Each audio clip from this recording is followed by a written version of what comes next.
right? So hopefully I got your attention. Now here comes your truth bomb in 3, 2, 1. Here's my question to you. Why do you want a trophy, a spot on the team, or an award that you didn't earn? Now, nobody likes to lose. It stings and it feels unfair. It can make you want to stomp your feet, cry, and sometimes even quit. But acting like a sore loser doesn't fix anything.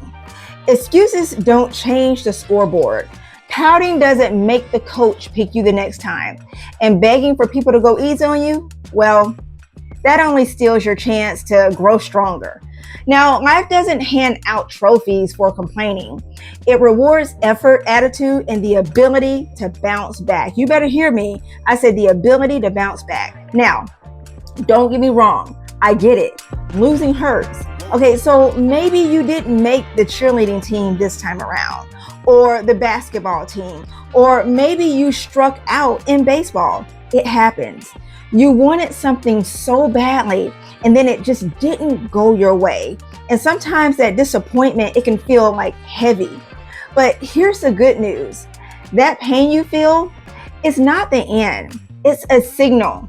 It's your body and mind telling you, hey, here's an area to grow. Okay, did you hear me? Here's an area to grow. And that sting doesn't mean you're a failure. It just means that you've got a chance to sharpen your skills and come back better. Okay, so what's really happening when we act like a sore loser? Because guess what? Nobody wants to be a sore loser. And a lot of times people don't even want to be around sore losers. Usually it's not about the game itself. It's about what losing says to us on the inside. I think that may be what we're upset about, or what some people are upset about. We start thinking, I'm not good enough. People will laugh at me. What if I never win? Those thoughts trigger frustration, embarrassment, and maybe even anger. But instead of owning those feelings, sore losers flip them outward. They like slam doors and they roll their eyes and they'll blame the ref. Like, ref, are you blind? Okay, so they blame the ref, the teacher, or even some of their teammates.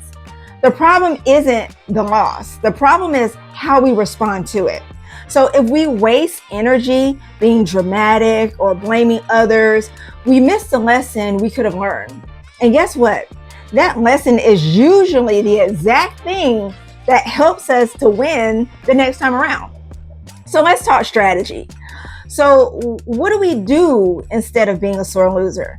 Let's talk about 3 strategies that can help you lose well and then bounce back stronger. Okay, this is something I tell my own children, but number 1, own it.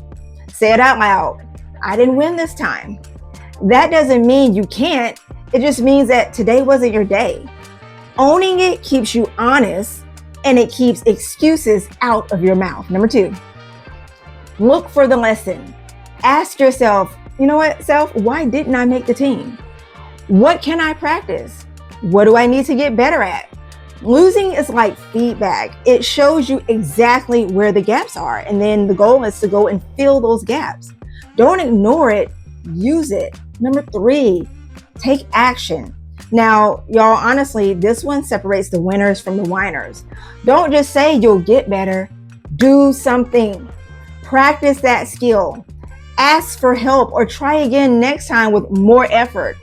Every loss can be the fuel for the next time you win if you're willing to act. Now, all right, let me say it. Here's the hard truth. Can you hear me? Here's the hard truth. Every time you choose to pout, complain, or give up, you're giving away your chance to grow, okay? Now, nobody can train you for this, okay? They can't train you for resilience, but if you want to win, you've got to be willing to lose first, learn from it, and keep moving forward. And that's how champions are made, all right? That's how they're made. So here's your hall pass challenge. The next time you lose, and we all do from time to time, whether it's a game, a test score, or even an argument with your friend, stop yourself before the excuses start. You heard me say it earlier. Own it. Say it. Own it. Very good. Ask yourself one thing you can learn and one action you can take to improve? Write it down and go do what you wrote. It will do you no good to write something down in your journal and go put it in the drawer. Now, losing once doesn't define you, but guess what? Quitting does. Now, let's make this practical. Here are 2 quick questions for you to think about, all right? What's one area where you've been a sore loser in the past? Like think of a time where you've been a sore loser and what owning it will look like instead. Now, if you're in class, I want you to take a couple of minutes to discuss this with your neighbor or students that may be sitting at your table. And if you need to pause the video to have that discussion, do so for a moment. You know, I'm not sure if I've really told many people this story, but let me tell you about me. I remember when I was in high school, I wanted to run for homecoming court because I wanted to try to become my school's homecoming queen. Now, in order to be homecoming queen, at the time you had to have a B average. And I think I may have had like 1 C, okay? Well, I didn't get chosen to be in the running for homecoming queen. I was embarrassed because all of my friends and some of the staff even encouraged me to run. You know, I was embarrassed to go back and say, you know what, guys, I didn't have the grades. I didn't qualify because I didn't study hard enough, which was the truth. I remember saying, oh, I didn't really want to do it anyway. Oh, it's no big deal. But that wasn't the truth. I did want to run, and I believed that I really had a shot at winning. But because of my own actions, again, like I said, the lack of studying, you know, doing what I was supposed to do to be prepared for these opportunities, that particular opportunity passed me by. All right, number 2.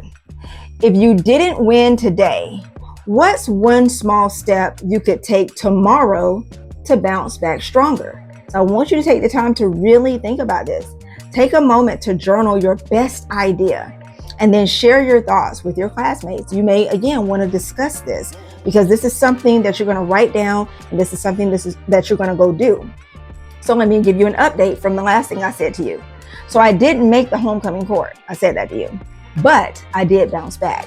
I qualified. Now this is towards the end of the year. I qualified for prom court and was selected as prom queen. And guess what? I won. Now, I don't remember all the details of being on prom court, but whatever it took at the time, I did it. So why am I even telling you this story? We all have lost at some point in our lives, and we all have to make the necessary adjustments. So whether it's getting your grades up or increasing your skills to become better at a certain sport, do it. Because the trophy you'll really value is the one you earn. All right.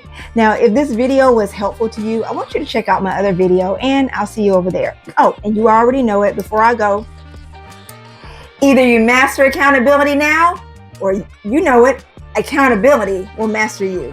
I'll see you guys next time.